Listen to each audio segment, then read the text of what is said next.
అరకంట సరిపోవంట ముద్దాటలో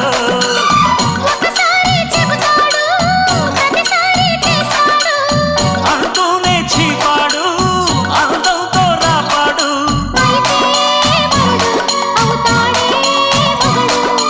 అసలే రతివి అవుతావే సతివి ఘుమ్ఘుమాయించు కొంచెం లవ్లగాయించు లంచం మన్మధించింది మంత్రం మంచం